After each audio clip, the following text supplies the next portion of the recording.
Hey class, this is Adam Israel checking in for your first response video.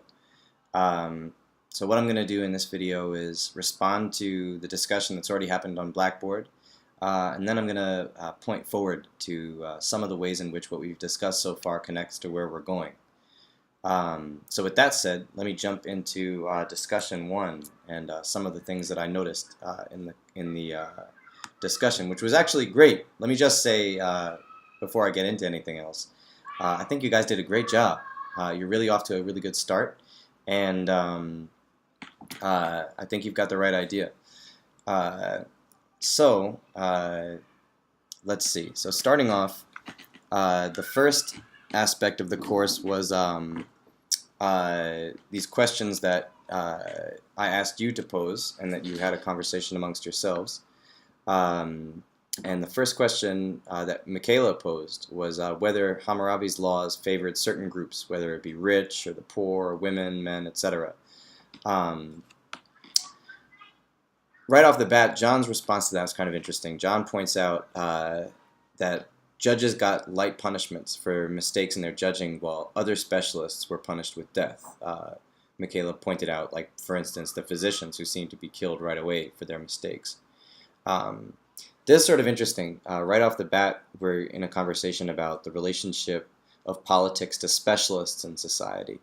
Not necessarily laborers who can be easily replaced, people who had to be trained over a great deal of time.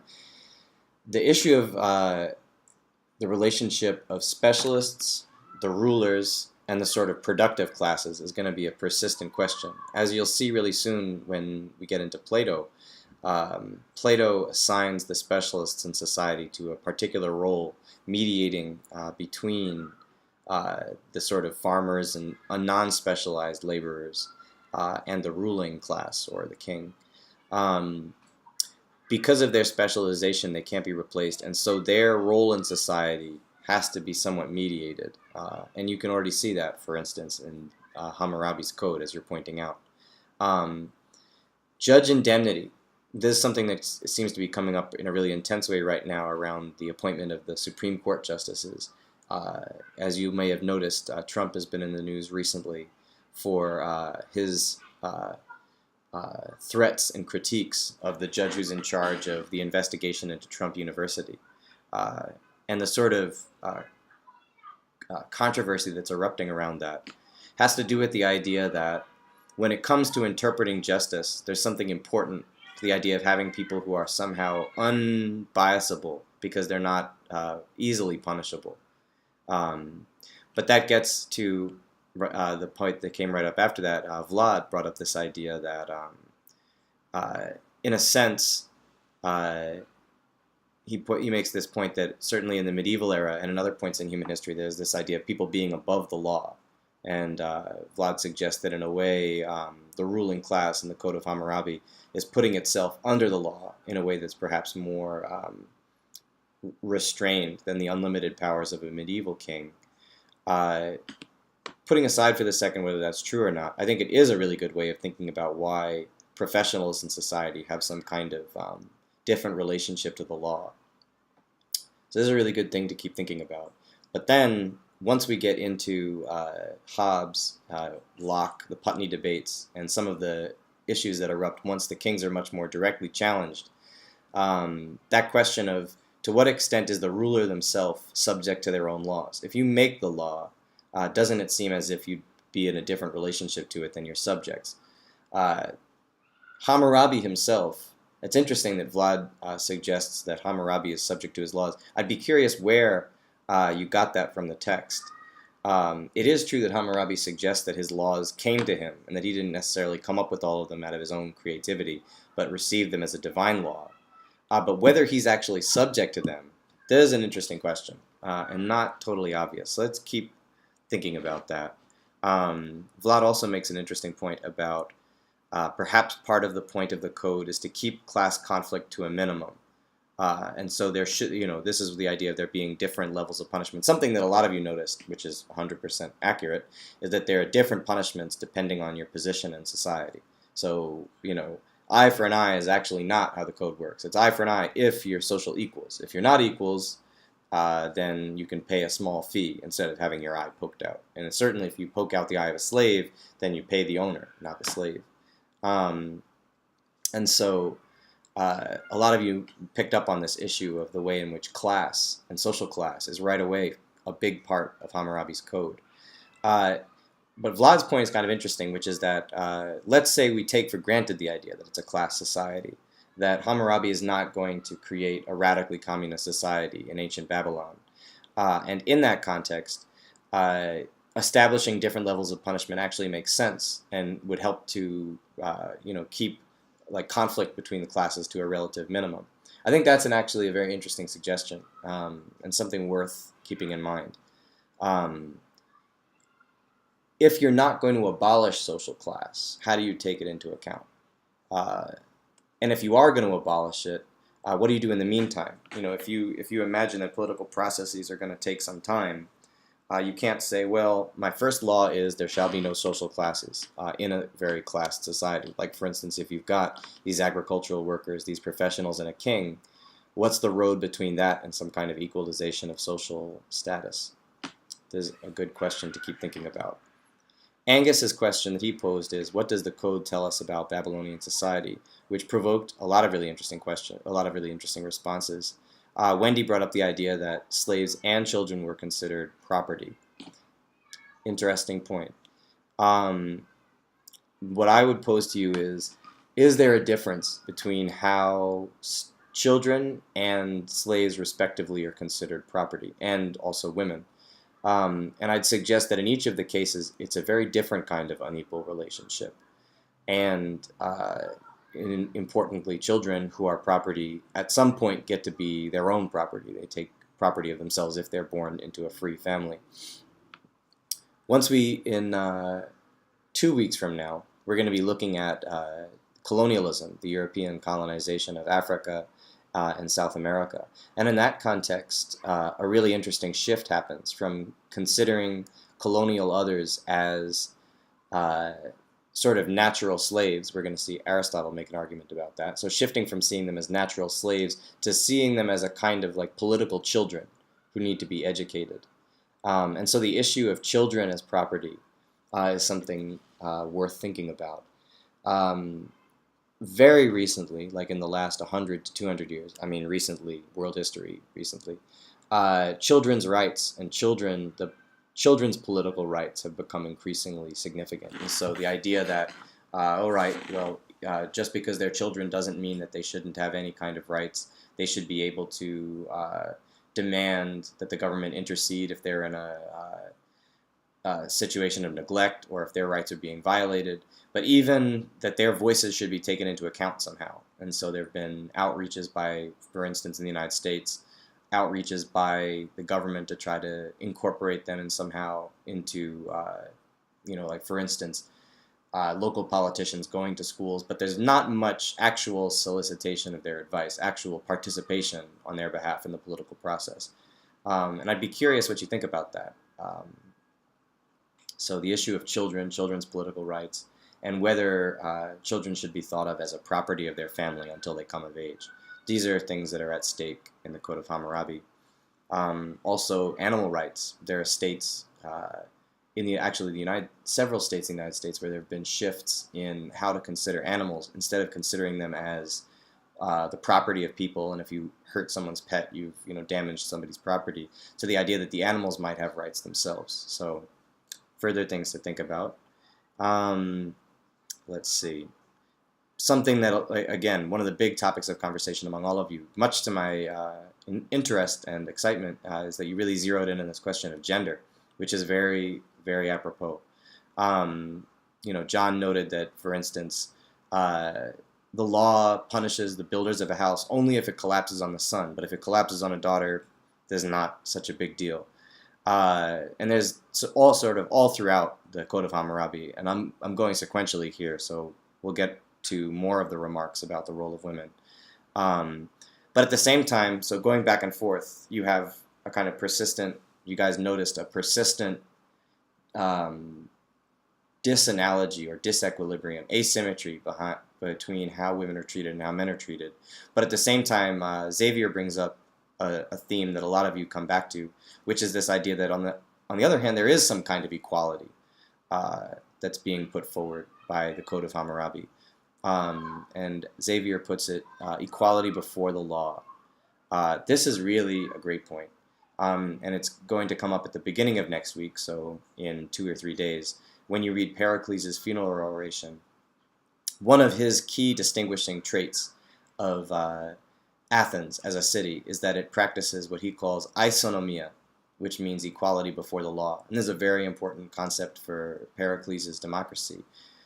However, and this is where things get interesting, the pair to that dialogue, the pair to the funeral oration, is the Melian dialogue, which I'm also having you read, wherein Athens encounters this Milos, the city-state of Milos, which they go ahead and conquer during the Peloponnesian War. And you get to see the fact that that idea of equality before the law applies only to people within that society.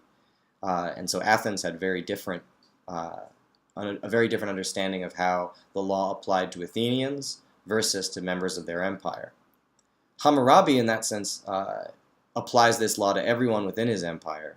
And so you could say, perhaps, that Hammurabi had a more extensive equality before the law than Athenian democracy, sort of paradoxically. Of course, the catch being, as many of you pointed out, that there's a very rigid class structure. So it's equality before the law, but it means that the law equally applies to everyone. Even if you're a slave, the law equally applies to you. It just has a very different thing in store for you, in that as a slave you're property. But the law hasn't stopped applying differently. This is sort of a subtle point. Let me go back over that slowly. It's not necessarily a violation of equality before the law to have one law that treats an enslaved person differently than it treats a free person. As long as the law itself states those concepts, so as long as the law says, if you are an enslaved person, this is how you'll be treated. If you're free, this is how you'll be treated. The law, as that whole thing, applies to both of them equally. So no one gets a free pass from the law. It's just that the law has built into it that inequality. Do you follow? So the idea is not, so you can have equality before the law without social equality. That's the point.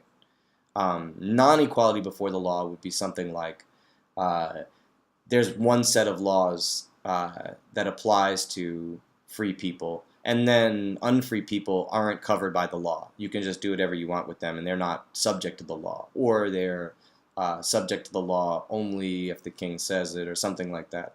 But if enslaved peoples and free peoples are equally subject to the law at all time, they're legally equal, if not socially equal. So this is an important point that'll become more important once we get into talking about democracy.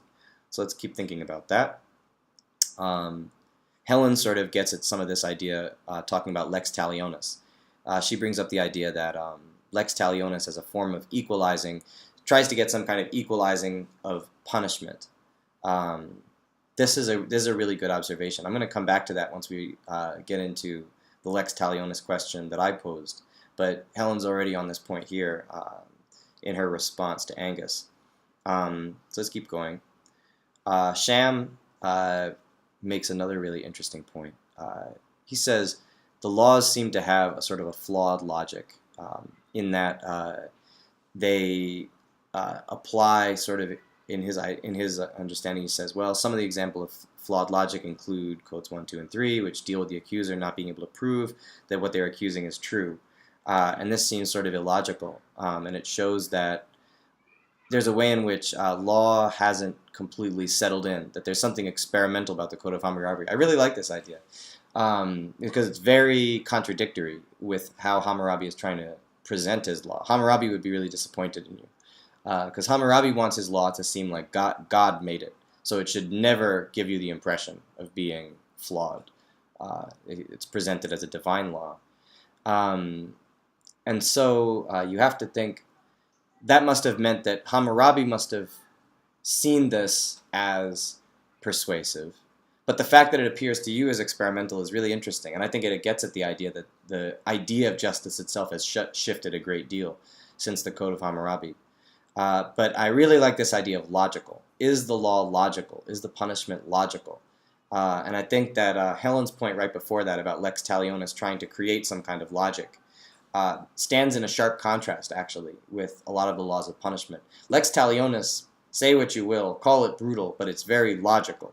It's X for X. It's a very straightforward law of identity.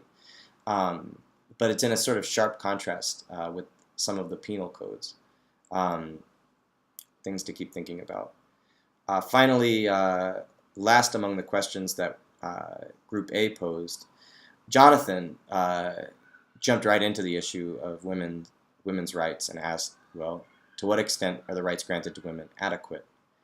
Which prompted a really cool conversation. Tricilia brought up the idea that in a lot of ways, no, absolutely not. There are brutal punishments for cheating and very limited options for widows. Women were in a lot of circumstances treated as property. So right off the bat, if the question is, are they adequate in our contemporary sense of adequate? Absolutely not. And there's a lot of sort of very, very harsh realities. And not to mention the idea that the focus on sexual reproduction, we'll come to that in a moment also. But there's a lot of reasons to think that there's not very progressive, obviously. Courtney, Neville, and Nicholas all sort of went around this idea of, well, let's take another step and ask, to what extent might they have been adequate for their time? How does it match up for this time? Which leads up to an even more interesting question, which is, to what extent is civilization a good thing for women? Which might seem like an amusingly paradoxical question at first, but this is what I mean by that. Several of you who go on to try to point out how the Code of Hammurabi establishes a set of norms that in a lot of ways provide security for women. Later on down the line, John talks about, in a sort of sense, there's an alimony. Jonathan brings up this idea that there's a law that forces men to support women that they've gotten involved with. And there's this one of the most interesting moments, this very sort of mysterious moments in the Code of Hammurabi is this reference to the man of her heart, that if a certain set of conditions are fulfilled, a woman, a widow, can pursue the man of her heart, which is very sort of interesting, given that the idea of romantic love is usually something we think of as happening much later in human history, or certain Western human history. But let me come back to what I said just a second ago, which is this strange paradoxical question, is civilization a good thing for women? There's a 20th century tradition called anarcho-feminism, or anarchist feminism, and one of their central arguments is that the transition to agriculture, or agricultural civilization, actually involved a great deal of clamping down on the freedom of women. In other words, when you were in a hunter-gatherer society, there wasn't such a very strong need for gender roles to be so sharply distinguished. If all we're doing is sort of looking for food together, well, maybe you look for berries, I hunt for cows or something, or buffalo. But there's not such a need for there to be a strict gender division of labor, except for, yes, this question of raising the child. But once there is a child, again, the roles aren't so sharply distinct. Once the hunt is over, the man would, in principle, be available to participate in raising the child also. However, with the rise of civilization, or especially agriculture, there arises this situation of people working the land, and the land becoming someone's property, that then other people are employed to work on it, and all of a sudden, men who are laborers have to spend their day working on someone else's farm, on the lord's farm, or some local landowner, and they're not available anymore to participate in the home. And at that point, it becomes important that women do the unwaged labor of maintaining the home. In other words, they don't get paid for it, but their unpaid labor is actually the other pillar. If sort of waged agricultural labor is one of the pillars of ancient civilization, the other big pillar is the unpaid work of women. And so in that sense, compared with what existed before agricultural civilization, the rise of civilization actually represented a big setback for women on this line of analysis. And you can kind of see it. And I would suggest that part of the reason why the Code of Hammurabi is so obsessed with reproductive issues, has to do with how important women playing this role in society was to the stability of society. Whereas in our contemporary society, you might think, well, the issue of cheating is a very sort of ethical issue. Someone is demeaned, a woman is demeaned if she's seen as being unfaithful. But it's not a social crisis in the way that it would be in ancient Babylon because of how important it was to their economic structure. In fact, the word economic comes from oikonomic, which was the rule of the household, or how the household, comes from the word oikos for household. And the economic sphere was the sphere of the woman who ran the household and produced that dimension. And then the political, which was in distinction to the oikonomical, was where the important decisions of state were made by the men. More to think about. This will get even more interesting once we get into Greek philosophy. But already a lot of these issues are coming out. But okay. But yeah, Wendy brings up this issue of not finding the husband congenial as a legitimate reason for divorce. This is great. This is great. And it's kind of interesting. It's something to keep in mind as we go forward. This issue of love, of feeling. How important is it that you actually are happy in the social order, that you enjoy the social order, that you're not feeling miserable? Sometimes this gets lost when we talk about justice, that society should actually also be happy and enjoyable. In the Code of Hammurabi, it only pops up in these kind of interesting moments, and actually predominantly to do with women, that their emotional state is actually a socially important issue, which could, on one hand, be understood as, well, emotions were considered the realm of women. But on the other hand, it's interesting because the importance of emotion and of affect being sort of more abstract level of emotion, is a political issue. And that comes out in a really dramatic way, I think, in Tale of the Eloquent Peasant, where so much of the peasant's remarks continually come back to, they are absolutely, as we'll get into in a second, a discussion of ma'at and of justice. But they're also, they come back in a deep way to the issue of the emotional dimension of politics, how much the peasant is suffering as a result of the crime. It's not just that an injustice happened and so very logically it needs to be punished, but there's a deep affective dimension, a deep emotional dimension to the cry for justice in Tale of the Eloquent Peasant. And it's much more suppressed in the Code of Hammurabi for a lot of reasons. But it crops up in these interesting moments. I'm really glad you zoomed in on that. Let's see. Vlad brings up a point that we should pick up on perhaps at a later moment, which is comparing the violence involved in the Code of Hammurabi with the contemporary violence, which I think is a really good thing to be thinking about. Let's see. Courtney makes a really interesting point, which is when she says the role of women seems like if something happened, then the woman has to do and or not do something, whereas in today's society, we've clearly progressed and the woman is not forced to do or not do something. It is their option and not written in the laws. This is an interesting point, and this gets to the idea of negative, what we'll talk about later on as negative versus positive freedom. Positive freedom is the idea of a specific set of actions that you need to do. In other words, following the law that somehow actually set you free in a deeper way. This is a very sort of vague and strange way of talking about it. It'll be easier to understand it once we get into Rousseau and once we get into Locke. Negative freedom is the freedom to be able to be able to not do something, to put it in that sort of a way. So this is sort of similar to what Courtney calls our contemporary freedom. In today's society, when we've progressed where a woman is not forced to do or not do something, she's able to choose freely in this sort of open-ended sense. Positive freedom, though, is this idea of like rights, for instance. So an example of positive freedom would be something like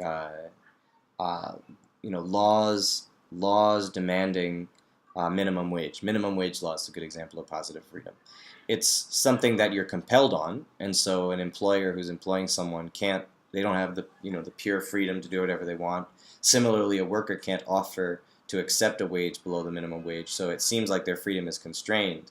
But it positive freedom is the idea that somehow this actually coincides with their freedom. You're more free when you follow laws that promote your freedom as a human being. So the argument would be that minimum wage, by establishing a humane condition, is actually, it creates the conditions for a deeper sense of freedom rather than the idea of do whatever you want. And our contemporary society actually struggles a lot on this issue. What is freedom? Is freedom the ability to do whatever you want? Is freedom something that has to be created socially through laws that make you more free, actually, rather than, okay, you can do whatever you want, but it's a chaos, and so you can't actually do whatever you want. This is something we should continue thinking about once we have more tools, once we have people who are explicitly giving us an idea of freedom, like, for instance, Locke, and in the Putney debates, and then especially in Rousseau. But this idea has already come up. Jiayu actually helps us with that, because he adds this term autonomy. And autonomy means giving the law to yourself, autonomia, nomos meaning law, and auto meaning to give to yourself. And the first place where this comes up is in a Greek play, Antigone, by Sophocles. I don't know if any of you ever read that. I highly recommend it. And in Antigone, the main character chooses to bury her brother who died in a revolutionary war against the state, despite the fact that the king forbids it.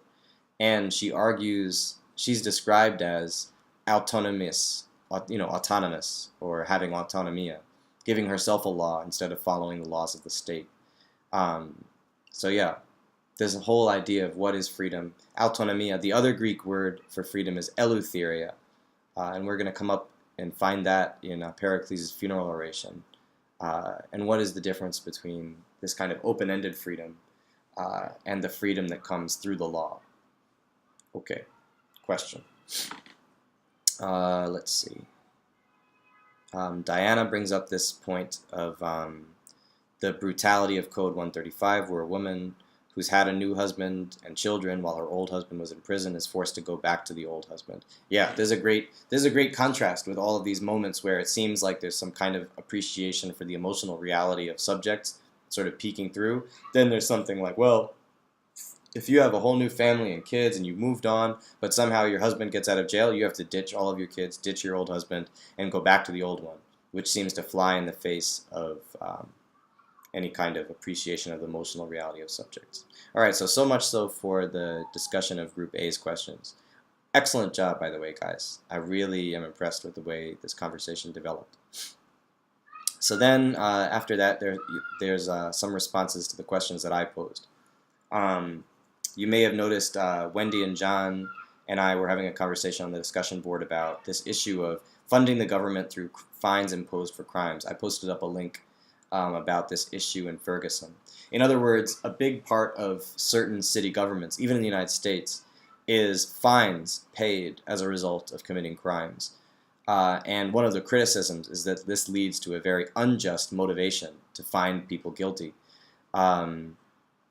This all sort of got sparked off by John making this point about the code having an economic function. This is just exceedingly worth your time thinking about, which is the relationship between the economic realities. And again, in the back of your mind, remember, to what extent does that have to do with the households, this sort of silent way in which women's unpaid work is actually propping up the whole system. But anyway, the relationship between economics and law, and to what extent they need to be divorced. This is a big theme in the Tale of the Eloquent Peasant, and we're going to get to that in a second. But in the Tale of the Eloquent Peasant, a huge point about Ma'at is that for Ma'at to actually be just, it has to be separated from economic need. And it's already sort of cropping up in this suggestion. Wendy makes the excellent point that there's an analogy with debt slavery after the Civil War. So once formal slavery was abolished in the American South after the Civil War, debt, as well as indentured servitude, and later on the prison system, was used as a way to sort of perpetuate slave-like conditions for a great deal of the formerly enslaved African Americans in the South. And this idea of controlling people through debt, controlling people through their economic relationship to the government, is an excellent point, and one that I think goes right to a bunch of the questions that I want to ask in this course about how can we think about the issue of economics? Is it silenced? Is it pushed off to the side? And so, when we look at, for instance, the discussions in Athens, the issue of economics will only pop up very indirectly. And economics as such, economics as a main question, is only going to come out for itself as its own argument once we're reading John Locke and the arguments of property that he's going to make in the 17th century. But all this time, economics is sort of in the background, and to what extent politics is just disguised economics. There was a point that in the introduction, I forget which one of you made this point, but someone in your introduction made this point about being interested in the connection between politics and money. And a lot of you mentioned the issue of corruption. If we criticize corruption, it suggests we have some idea of what the right relationship between economics and politics should be. And I pose that question right back to you. What should it be? Is it that economics should be your private business and then government is something else? Should the government make all of the decisions when it comes to economics? So economics, we should decide on it politically, elect people to run it, and then etc. Or is there some kind of medium position where the government decides some things about the economic world and others are left to individuals? There's a question that we're going to have a chance to really look at a couple of different answers to that, especially once we get into the modern world, reading Locke, but also then reading some of Marx and some of those arguments. So, already to think about. Let's see. There was a cool conversation with Courtney about if the law is a guide to be interpreted. Perhaps this law is something to be interpreted, and maybe that explains some of the sort of illogic that a few people were pointing out, the sort of flawed logic. Well, perhaps it's because it's going to have to be interpreted in every concrete circumstance by the individuals involved. But that raises a question just as difficult as the first idea. If the law has to be interpreted, who has the right to interpret it? There's sort of like an infinite regress. So, well, all right, we're going to put in law the way in which the law should be interpreted. Well, what law put that person in place? And then who's going to interpret that? Okay, you'd need another person to set that law. Well, who's going to put the law that puts that person in place? Who's going to interpret the law that interprets the law that is the law? Do you follow what I'm saying? I'm suggesting that the issue, at a certain point, someone has to just say, or at least it seems like, at a certain point, someone just has to say, this is the law that sets up everything else. And then once that's in place, there should be an interpreter, there should be a democracy. Like, for instance, even in a democratic context, this is going to be a big paradox that comes up right away when we're looking at democracy. How does a democracy get started? Is it a popular vote? Well, how did they come up with the idea of a popular vote? You can't have a popular vote to have a popular vote. That implies that you've already got a voting system. So a voting system can't be put in place by itself. You follow what I'm saying? That something must have put the voting system in place in order that then everything can run smoothly from there on out. So that whole issue of who interprets the law, where does the law come from? There's a set of questions that are worth thinking about. Talking about what's the purpose of the code, Cecilia put out the idea of maintaining order and establishing a standard of morality. And then building off of this idea of morality, there's a whole interesting conversation. Diana suggested that fear will sort of cause people to develop some kind of forethought about their actions, a kind of a conscience. Here you guys are anticipating German philosopher Friedrich Nietzsche, for whom the origin of morality is in some kind of fear, some kind of suffering. Thomas Hobbes also has some ideas along these lines, which is that one of the main functions of law is to sort of generate moral consciousness itself, generate morality. Helen sort of builds on that, and she adds this really interesting point. This comes from later in the discussion, but Helen suggests, I'm not sure that I believe this idea is barbaric, talking about the whole law code, because in a way I think that besides fear, it would inspire empathy to carefully consider your actions before you commit them, because under this justice system, any wrong you commit will equally soon be done to you. This is really interesting. Does fear generate empathy?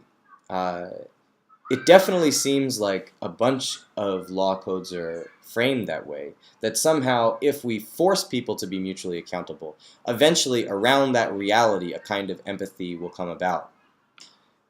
Again, skipping ahead a little bit in our course, Jean-Jacques Rousseau's argument is that the fundamental problem with what is called contract theory, so Locke and Hobbes in particular, is that they began with fear and then derived all other sort of affects from it, instead of beginning with what Rousseau called pitié, which doesn't actually mean pity, but is actually closer to meaning something like empathy.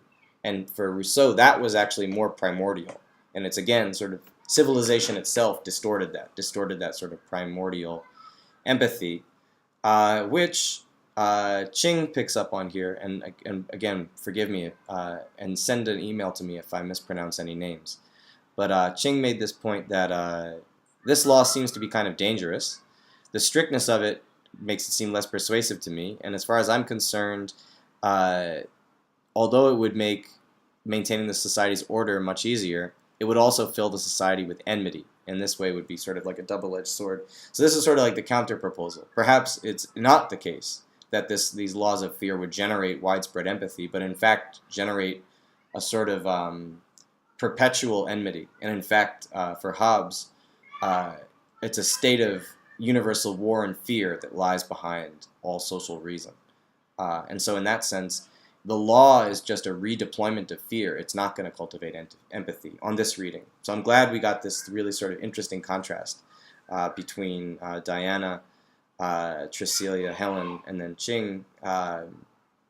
John also brought up this idea that perhaps Lex Talionis should be replaced by a larger morality about not retaliating. This is also a really good question. In the Crito, which we're going to be reading at the end of next week, Plato makes the argument that you should never repay harm with harm. And this is a very crucial paradigm for Plato that leads into some more of his thoughts. Actually, no, the Crito is at the end of next week. Sorry, the end of next week is the Crito. So this idea of the philosopher Socrates, the text is written by Plato, but the character is Socrates. The philosopher Socrates, a big part of his challenge of political reason, using philosophy to challenge political reason, will orbit around this issue of challenging the law of retaliation and arguing that it's invalid. So I'm glad this came out.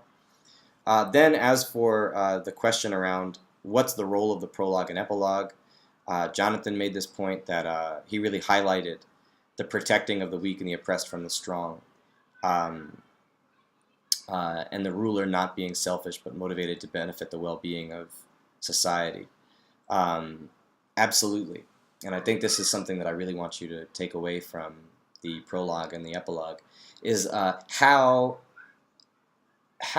extremely emphatic Hammurabi is that the point of rule is to benefit the rulers, the ruled, not himself, but rather to benefit his people. At least this is how he justifies himself.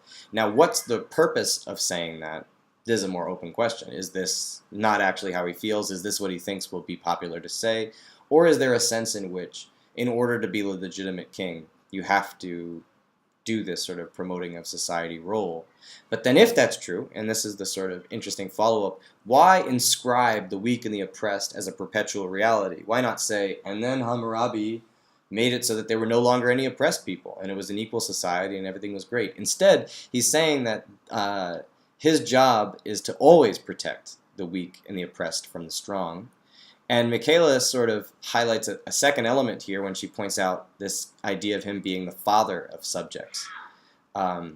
This comes out in a big way of Tell the Eloquent Peasant, where the peasant calls the ruler at some point father of orphans and brother of the oppressed, and talks about how the ruler in society is sort of like the family member of last resort, which is a fascinating formulation. And it's this idea that all households rely on the father to be the sort of big political figure. But if the father should die, the king is the father of last resort. And so the idea of the king as playing this really crucial, like sort of backstop role, sort of underlining all families with his authority, is a really important one. Certainly from a feminist perspective, we could be skeptical of it and interested in it. But even from a level of what metaphors do we use to describe politics, it's very interesting. Later on, Immanuel Kant, who we're reading in our second to last week, will talk about despotic rule. Despotic rule, one of the key signs of it is when the ruler thinks of themselves as a father in relation to children, as opposed to an equal among other equals. So keep this in mind. And last, in that question, Sham made a great point, I think, in talking about Hammurabi as an exemplar, sort of, as justice. He says that people believe that laws written by a just person will be just as well. And so a big part of his goal is to suggest they should follow the rules Hammurabi wrote, and they should be just like Hammurabi himself. So this idea of the exemplarity of the ruler, or this idea that we want a ruler who sets a model for us. This is not only in Hammurabi, but goes on to be a big issue in living life in the manner of Jesus, or living a life in the manner of Muhammad, or living life in the manner of the Buddha. The idea of matching up to a certain exemplar. The ruler should be someone admirable, as a really important element of justice. And again, it happens in the tale of the Eloquent Peasant. The idea that the ruler has a special responsibility to be moral, for the benefit of his whole society. Also, this pops up in Confucian thought, where the morality of the ruler is very important for the well-being of his country. I think this also persists into our contemporary world, where one of the big issues in the presidential debate, and this is also to bridge forward a little bit into our discussion about the presidential debate, is the idea that the character of a presidential candidate, so the character of Trump, the character of Hillary, the character of Bernie, is really important. Sometimes people discard that and say, oh, we should only care about the policies. But that's really hard to get people to think that it's irrelevant, this character of the people who are going to be ruling them. And I think that you can see where that comes from all the way back here in the Code of Hammurabi. This is something to keep thinking about. Why is the personality of the ruler important? Unfortunately, in our class, we're not reading Machiavelli, but Machiavelli writes a lot about it's important for the prince or the ruler in the society to manifest or project a kind of virtue because it's an important tool of rule. And you have to clearly, for Machiavelli, if you want to be a ruler, you have to clearly understand the difference between being virtuous and being able to project a kind of virtue. And it's much less important that you be virtuous than you know how to project a kind of virtue, because without it, you can't rule people. So this is a good thing to think about. Does Lex Talionis exist today? A lot of you picked up on this as the life sentence, a death penalty, or a life sentence. Vlad pointed out this idea of, well, today it needs to be interpreted. This reminds me of this issue of interpretation we came into before. But yeah, this is a good question. It seems that once you build in the idea of interpretation, we can see Lex Talionis everywhere. The idea that the punishment should fit the crime, that X should be balanced by X. This is a really fundamental and ancient idea of justice that, the idea of the scales of justice is in this idea of Lex Talionis, that, one thing should be equally and oppositely balanced out by the other thing. Punishment should balance out the crime. So this is something to think about. If we think that Lex Talionis is a blunt instrument, so if we think the idea of eye for an eye is maybe it's not the most sophisticated way of balancing out the punishment and the crime, how can we complexify it? So this is something to keep on thinking about. One question that I really wanted to get into, Xavier brought it up. It's this idea of the unintended consequences of Lex Talionis. Xavier mentions that, on the one hand, Lex Talionis would help unify Babylonian society and the empire. People are easier to control if they believe they're in a just society. But on the other hand, it could open up a can of worms, as he puts it. If they're unhappy, it could make them even more unhappy and more likely to revolt. Absolutely. And Nick sort of adds on to this, pointing out that the promise of fair treatment opens up a way of demanding fair treatment, sort of. So this is the sense in which I want to suggest to you that justice is a double-edged sword.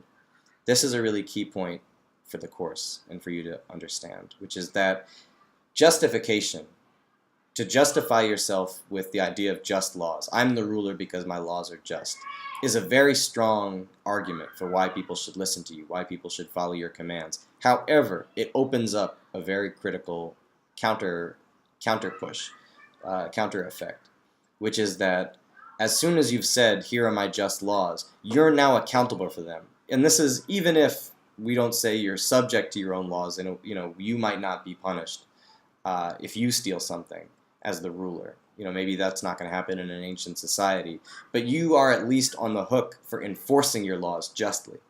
And it gives a new kind of argument for someone who's going to challenge you, which leads very smoothly into Tale of the Eloquent Peasant.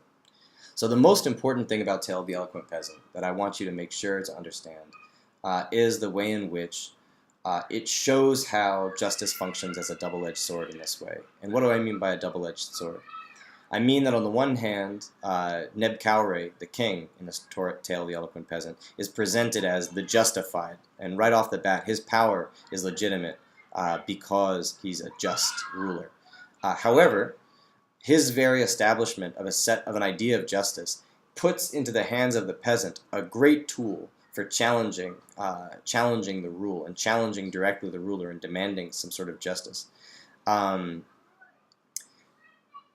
This is why Ma'at in Tale of the Eloquent Peasant, this idea of justice, is really a fundamental example, very early fundamental example of the double-sidedness of the idea of justice, and the double-sidedness really of political discourse at all.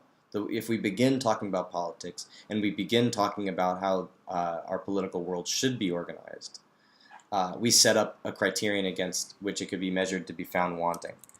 I just wanted to mention to you really quick a passage in Tale of the Eloquent Peasant to take a close look at, which is, all throughout it, there's this, images of, speak not falsely, you're great, act not lightly, you're weighty, don't speak false, you're the balance, do not swerve, you are the norm. This is on page 176. In other words, the third petition on page 176, you find him saying, look, you are this balance, you are this norm. And again, there's two different ways of reading that, either as an individual, and some of you right away picked up on in the Code of Hammurabi, like Sham was saying, the ruler as an exemplar, or you're the lawmaker, and so literally you're the one who needs to be held accountable to your own laws. So this is a really key principle. One other thing that I wanted to highlight to you in the Tale of the Eloquent Peasant is this issue of the connection between economics and politics again. Here we are on, let's see, where do I want you to take a look? Page, let's see, here we are, page 174, and this is in the second petition. Page 174, in the second petition, we find this discussion of, all the way down at the bottom of the page. He says, the wealthy should be merciful. Violence is for the criminal. Robbing suits him who has nothing. The stealing done by the robber is the misdeed of one who is poor. One can't reproach him, he merely seeks for himself. But you are sated with your bread, drunken with your beer, rich in all kinds of treasures. This is a really key point. It's the idea that in order for justice to be done, it needs to be severed from economic motives. And in fact, you get a kind of a radical argument here, very different from the Code of Hammurabi, where the Eloquent Peasant is saying, look, a poor man who steals a loaf of bread is not actually the source of injustice. The source of injustice is social, and it's the fact that he's poor. He shouldn't have been poor in the first place. He should have been supported, and his turning to crime is in some ways much less serious than crime on behalf of a wealthy person like Nemtanacht or Renzi, or for that matter, Neb Cowray. And so this idea that a sort of immunity or a sort of separation from economic need and economic imperatives is important to the idea of justice runs throughout the Tale of the Eloquent Peasant. And so it's interesting because the issue of property is right at the center also of that, and property is something we're going to come back to a few times. a sort of, it's suggesting, I mean, bear with me for a second, it's suggesting that Nemtanacht uses the idea of property manipulatively. Right off the bat, you can tell, his whole strategy of having the peasant have his camel wander over into his field and then get, accidentally take a bite of grass, and okay, that's my justification for taking all of your stuff. It's an example of the idea of private property being abused and being used illegitimately, which is very rare in the ancient world. That's I hope you understand that this is not a very common type of text, the Tale of the Eloquent Peasant. And it's suggesting that the idea of property opens up a real vulnerability, especially for peasants. And that vulnerability is then in the hands of the king, the hands of the pharaoh, who is in charge of making sure that property system that he's initiated doesn't actually turn out to be unjust. And so, yeah, this issue of property relations as a fundamental subject of justice, this is something to keep in mind. And it connects back to the point we were talking about earlier about to what extent is class society necessary? And if it is, are we in charge of organizing it for the best possible result or for relative stability?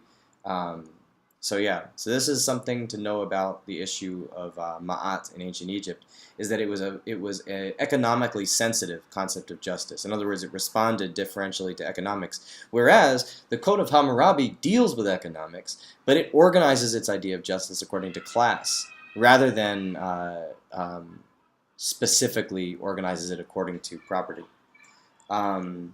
Okay, so that's a sort of last sort of set of things I'd like to say about Tell the Eloquent Peasant. I guess one of the things that I could emphasize is throughout the text, the interconnection of truth and good, that the true and the good are constantly referred to. When we read the Republic, Plato's idea of the political good is very much this idea of something that interconnects truth and goodness, a kind of true goodness that's both sort of scientifically true and ethically good, binding those ideas together. And I think that it's worth noting that that idea already is in action in ancient Egypt. This idea that the true justice of the state that the king should be accountable for is not only something that's good for society, but it's also true in a way. And this also should highlight your thinking about the way we were talking about logic before. Should the law be logical? Should the law actually be true? Can the law be true? Is that idea of a true law a sort of ideological idea? Or is it actually what we should shoot for? Laws that have a kind of truth to them, a kind of logic that actually we recognize not only as advantageous to ourselves or advantageous to a great deal of people, but logical somehow, truthful, accurate somehow. So this is something to think about in Tale of the Eloquent Peasant. And one other thing actually that occurs to me that I'd like to chip in there is the idea of being remembered. So in the Tale of the Eloquent Peasant, something that comes up over and over again when Kunanup is trying to find some way to prevail over his afflictors, he mentions this idea of you'll be remembered badly if you're not a just king, whereas justice is what will be remembered. Ma'at is what will be remembered. What's here in a very, very, very sort of preliminary form, very sort of vestigial form, is the connection between history and politics. And we're going to have a lot more time to think about the connection between history and politics. But a sort of initial way of thinking about it is Renzi, the king, Nemtanacht, all of them are functioning in a very sort of one-to-one relationship. Something was stolen, should it be repaid? Let's take care of it. Kunanup takes things to another level where he thinks, in order that I can sort of insist on justice, I can't just rely on sort of a mathematical one-to-one relationship of justice. I want to situate this into an idea of history where your unjust acts will be remembered in a certain sense. And even if you're not punished, something will be visited on your ancestors because of this, or you'll be remembered poorly and it'll eventually undermine your rule. And so, as you're thinking about why would it be significant to Neb-Kaure that he's going to be remembered poorly? You might think, oh, well, it's, religion, etc. But in this sense, religion is the stand-in for what I would suggest to you is the idea of intergenerational justice, which is that the present society, according to Kunanup, is not only obligated to render justice for itself, but it's also required to render justice for the sake of following generations. So following generations have a stake in justice being done. Why? Well, in a very simple sense, because property is inherited. This is like the sort of most base level of why that's true. In other words, if you have all of your property taken from you, you can't give it to your son. So the next generation will suffer as a result of justice being poorly done in your lifetime. But on another level, it also refers to if, on the one hand, emotionality is a part of our political reality, so is memory, and so is our understanding of our history. And history might have a certain justice conditions of its own. So that's another thing to think about. Yeah, so that's my response to your discussion board, which was fantastic, by the way, and really exciting. In my lecture that I'll have for you on Monday, I'll make some remarks about how the discussion goes on presidential politics, since that's our next topic. And I'll also jump in there on the discussion board. Thank you very much, everybody, for your great comments. I hope you found my response interesting. Yeah, so we'll have more information on Blackboard soon. And for Monday, I'll have lecture number 2 up for you. Thank you so much for listening, and I will talk to you soon.